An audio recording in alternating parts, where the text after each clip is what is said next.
I'm here with Lauren Oliver. She is the author of the middle grade novel Liesl and Poe, as well as Before I Fall, Delirium, and Pandemonium, which is in stores now. Thank you for coming here, Lauren. Thank you. So you've played with time very differently in all three of your novels. In Before I Fall, it was the same 24 hours that the reader and Sam experience over and over again.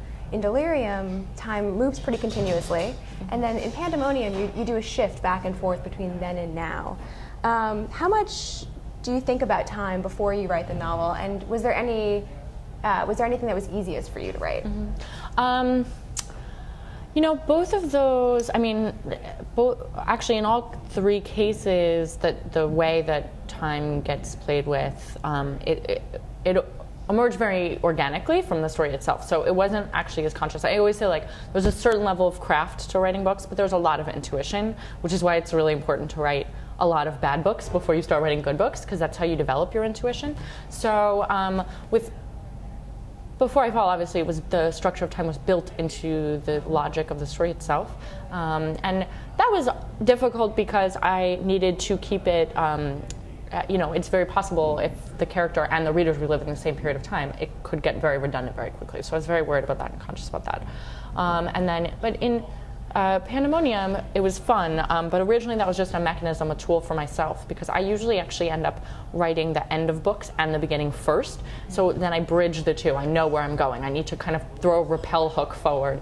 And in Pandemonium, especially in Delirium, I'd left Sam in in Lena in such a difficult place. I needed to know that she had a future that I could hold on to for her. And then I ended up seeing that as a really fun way, a really useful way of getting the reader there as well. So, and actually the hardest so far has been Requiem, which I'm working on now, because it's told from two characters' perspective, and they're in very different places, but their stories are overlapping in time, so you have to kind of be able to make those two things speak to one another, those two experiences. So it's been difficult, but fun, challenging.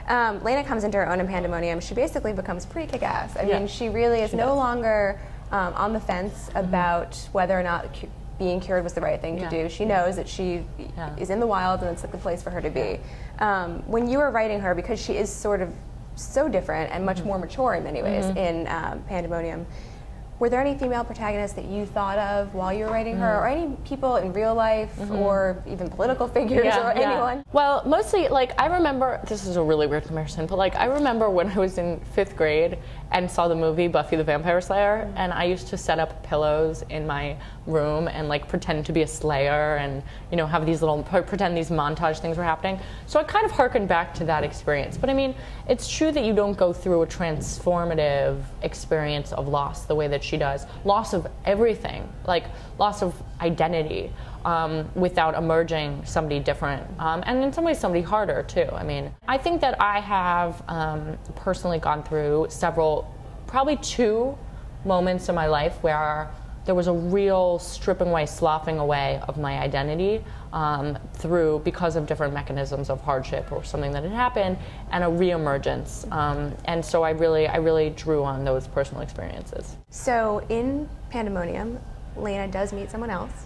She meets a man named Julian, and you know, there's obviously the questions about Alex the whole time. I feel like I'm probably not going to be the first person or the last person to ask you this, but if you could, I don't want to say choose because it's going to be impossible for you, but can you maybe just talk about the characteristics that you love most, both within Alex and within Julian? Yeah, I think that Alex, you know, Alex, in some ways, I did hear some criticisms of Alex in Delirium as being too perfect. But I mean, the thing is that's funny about that is that he comes from the lens of Lena's eyes, and he's her first love. And the first love is in our minds. I mean, that is an incredibly powerful thing. That kind of, you know, the passion and strength that Alex has, but also just purely the fact that he loves Lena. Like, he saw this beauty that she wasn't able to perceive. That's what makes him so powerful. And that's one of the things I love about Alex, that he was able to see, you know, this very, very beautiful girl inside of a person who believed that she was totally average. And for anybody who's ever had that experience, that is probably the most powerful force of transformation in the world. And Julian, I like him because he has a capacity to change and grow. His perspective can be shifted. He's a very decent and good person. He comes from a very different perspective as Lena, but again, he's prepared to change and have his horizons widened and broadened by her. So in some ways, Lena then becomes Julian's Alex, which is kind of interesting. So yeah, I admire them both as human beings and as men. That's exactly how I felt. In one specific moment, I really felt that Julian became, or that Lena became an Alex to Julian. Right. Yeah, it becomes really clear, and it's a very poignant moment in my book. You pulled together a really awesome playlist for us when Delirium came out. You had songs on there by Katy Perry. You had I Am a Rock by Simon and Garfunkel. You had some Keane on there and Regina Spektor. Yeah. How has the playlist changed for Pandemonium? You know, it would totally change. I mean, it has to. You know, Pandemonium and Delirium have very different sensibilities to them in a certain way. I mean, yeah, I would actually have to take some time. There would be a lot more kind of like, as you said, kick-ass songs on there. I do think I would definitely have to add a song called Skinny Love, which was covered most recently by Birdie, because I listened to that a lot when playing Pandemonium. It's a beautiful song and very poignant. But then a lot of the songs would be like, I'm picturing the Rocky theme. No.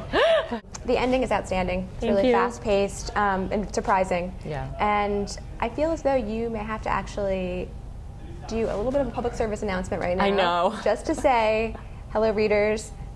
Please have a cup of tea. I know. Like something to comfort yourself right now. So are you prepared to do any sort of like... I am. I was really worried that because people were like, I can't believe you ended Delirium on that cliffhanger. And I was like, if you think that was a cliffhanger, honey, this is like a double whammy. You got something coming. Yeah. So I'm so sorry, dear readers.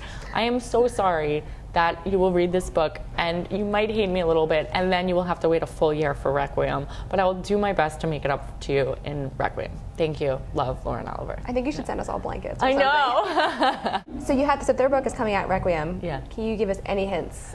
I will say that it takes place from 2 points of view. So there are alternating points of view, which I mentioned earlier, and it's not Lena and a boy. There is no boy who is having a point of view in this. So, so I'm really excited about that.